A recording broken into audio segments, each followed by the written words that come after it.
Se os grandes pensadores da região devoravam o conhecimento vindo do Oriente, será que recebiam também um conhecimento de ouro relativo às ciências?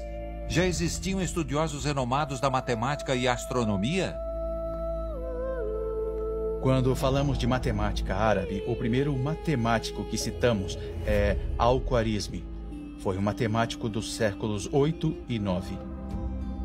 Al-Khwarizmi nasceu em uma pequena região do Uzbequistão e logo se mudou para Bagdá, convidado pelo califa Al-Mamun. Então, Al-Khwarizmi e os árabes absorveram a cultura hindu, dominaram ela e a partir daí começaram a criar os seus próprios métodos científicos.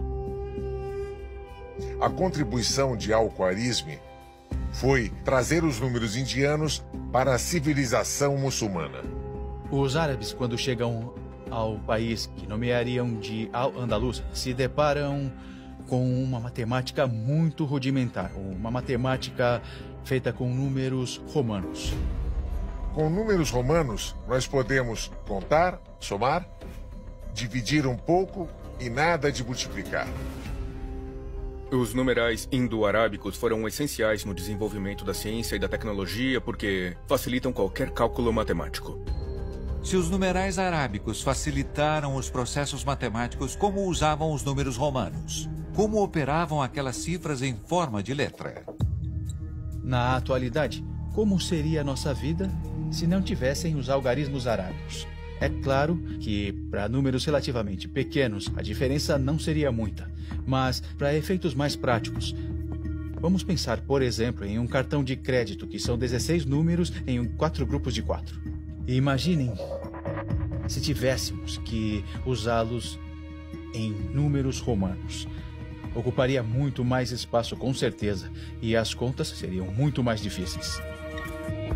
Portanto, se não tivéssemos os números que herdamos dos árabes, que entraram na Europa através de Al-Andalus, a matemática evoluiria muito pouco. E a ciência ficaria completamente estagnada.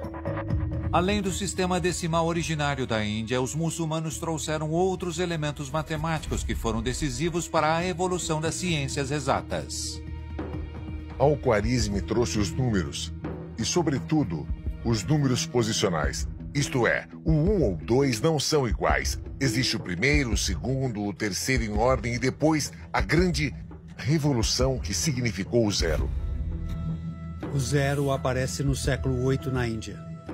E tem muita importância porque se temos um sistema posicional e em algum lugar não tem nada, precisa pôr algo ali, e aí entra o zero. A ideia é que o zero já existia, mas não como usavam os indianos e como aplicaram os muçulmanos. Nos sistemas numéricos antigos não existia o zero.